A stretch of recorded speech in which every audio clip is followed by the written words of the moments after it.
Yep. So it's raining here in Pune. Well, I don't figure it's raining all over the world because of that. Today's video, it's about as strange as they get from the Green Garden Guy. I'm sure that many of you who, spend time out there on YouTube like myself have noticed that there's a lot of really strange stuff posted on YouTube.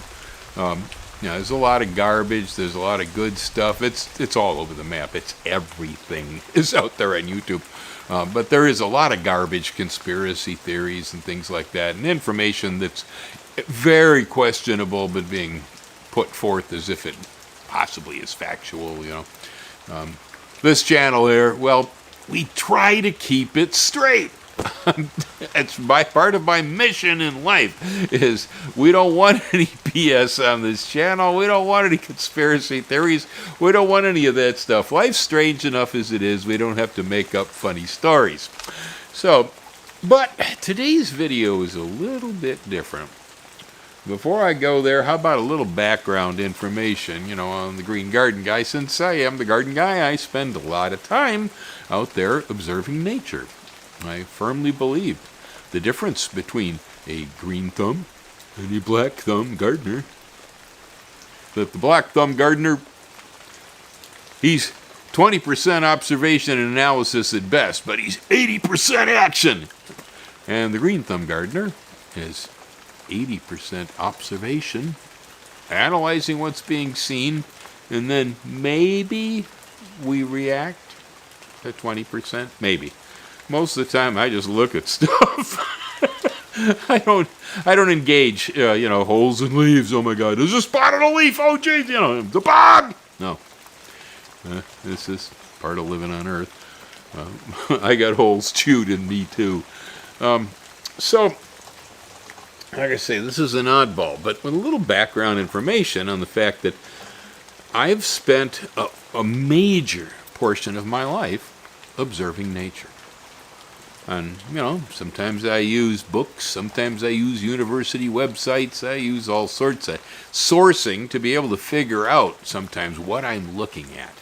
Because it's not always really obvious. It's not always that obvious what we're seeing. It takes some analysis. Well, anywho, with that bit of background information, one thing I've noticed in nature is that there are organisms that, when they invade the host, induce mind control. They take the creature over. We have funguses that will take over the brains of ants and cause the ants to stop doing ant business but only do fungus work. There's more commonly and actually pretty easy to see in the U.S. Are the parasitic wasps that affect caterpillars. I've got them here in Hawaii where you'll find a caterpillar and it's got these eggs laid there. The eggs are from a wasp, and the caterpillar will actually protect and defend the wasp eggs, which will consume the caterpillar as its first meal. And so they hijack the caterpillar's brain completely. Caterpillar no longer in control of anything at all. Exactly how the wasp larva does this, I don't really know, but I have seen it over and over and over again. And then of course I've had my experiences on the farm and at home too with animals that contract rabies. Now rabies is a virus, and rabies induces aggressive behavior in mammals.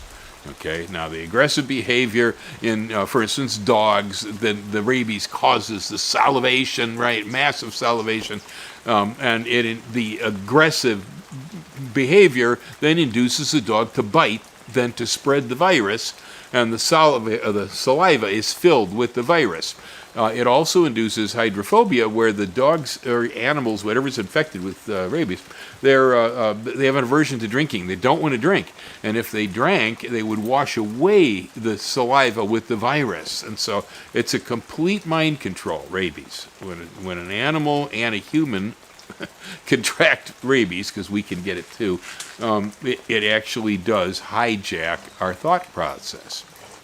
Well, you know, knowing this, not from the perspective of a doctor, but from the perspective of a gardener that spends a lot of time looking at natural cycles, and over years I've realized that mind control exists. Okay, one of the classic forms many of you pet owners may know is the that protozoa that I call it the cat-rat disease. The exact Latin on it, I don't know, but it's, where the rats get infected and the rats begin to act aggressively towards cats, so the cats will then eat the rats, and then the cats get the virus, and blah blah, and it cycles like that. So here we have another case with our own pets, where you have a protozoa that creates mind control in the organisms, and this is actually transmittable to human beings. The cat owners apparently should be aware of that fact. So, I'm here in the middle of the Pacific Ocean, 2,500 miles away from about anything. Hawaii has had very, very careful government reaction, been measured. Our Lieutenant Governor, Josh Green, is a doctor. So, we've been well taken care of out here by our government. And most people here in Hawaii have really listened to what the government had to say about, staying home, wear a mask, blah, blah, blah, blah.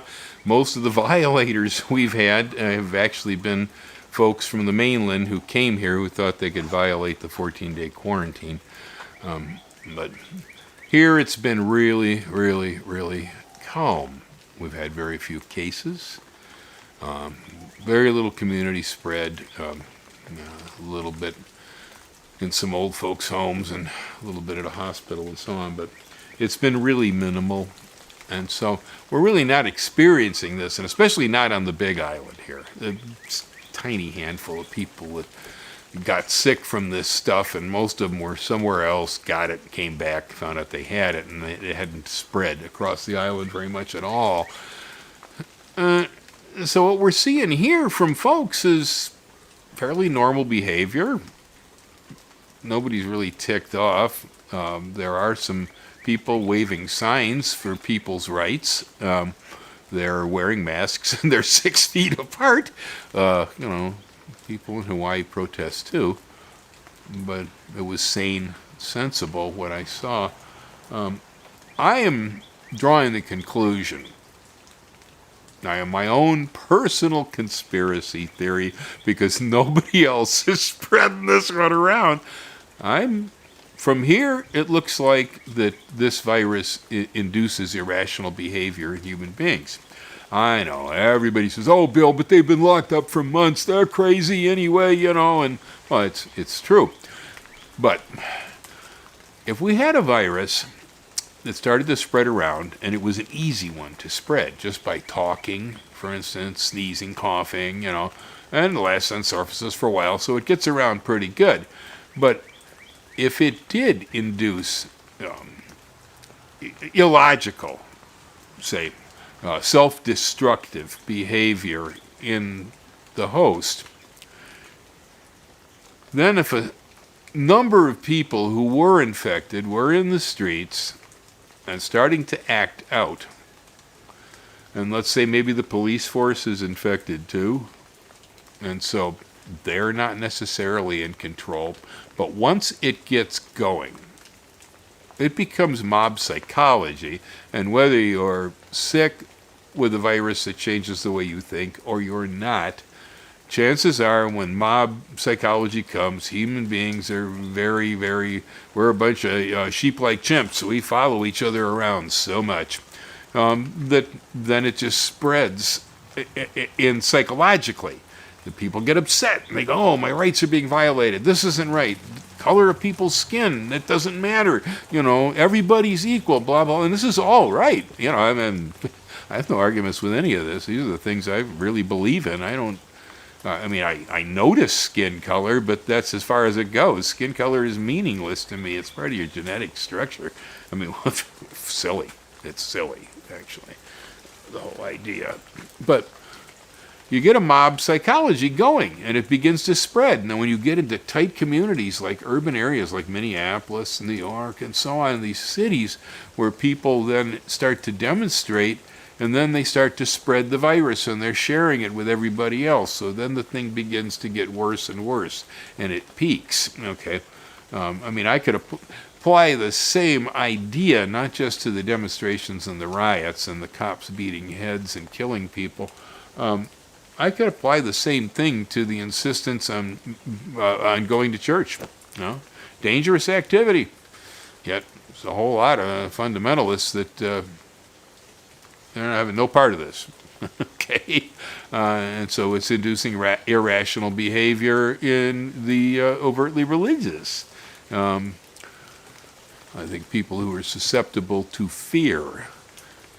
There's a lot of fear right now. Oh, so much fear. See it. Even here on the islands, I saw a group of teenage girls in Honolulu the other day who they've been let out of the house. Finally, we can go out there. I don't know if I should go out. I'm scared. There might be virus out there. Yeah, a lot of people are in a state of panic, too. So, you know, it's my own private conspiracy theory, and I'm not big into spreading conspiracies around, and so, you know, there may be no validity to what I'm saying at all, you know. And so far, almost everybody I've talked to, with the exception of maybe Ellen and one old friend who said, "You really think so, Bill?" I said, "Yeah, I do." Okay. Everybody else, including my son, who he always got to argue with me about it the other day. No, it's a social thing. It's a social thing, you know. I go, yeah, it's only partially social. I think it's driven by a virus. That's what I think. We may find out in the long run that I'm right. There are times, you know. I mean, I had the 2008 economic collapse pegged. It was there long before anybody else could see it was there. There's a lot of things in this world that people tell me I'm crazy when I see it, and later on it turns out it's true. This one, symptoms for this virus keep changing by the day. Every day they come out there and go, "Oh yeah, we got a new one here," you know. Or now we're finding we have people who've been sick for months with this stuff too. That's a new one I just saw on the news this morning. There are the long timers, the people who can't seem to get over the virus after 3 months in time, and they're still sick. And so that's a very unusual situation too. The children, you know, with the Kawasaki syndrome. It just seems to manifest itself in so many different ways. I had blood clots sent me to the hospital in January, and I'd had visitors from Alameda County that was an unknown hotspot at that time, and I still wonder if my blood clots weren't part of the COVID symptoms. Now, Ellen tells me, well, you know, you didn't pass it to me, so you probably didn't have it, and so that's probably true. But, you know, it's blood clots have shown to be showing up in this too. Who knows? It's just redescribing what the disease does every time we turn on the news. And so we're still trying to figure out what are the symptoms of this disease. And I'm saying it affects the way you think.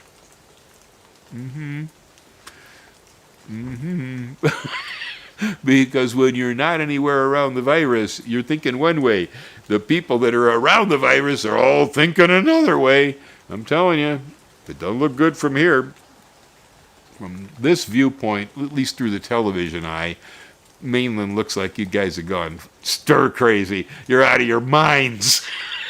You're all nuts. Yeah, I mean, I could see the cause is justifiable, but it's the wrong time, man. Not the right time for this. There you have it. Bill's unfounded opinion on the basis of a few known diseases that do control the way we think, that I am thinking the COVID is doing the same thing. Take a look at it. See what you think. Hang loose, folks.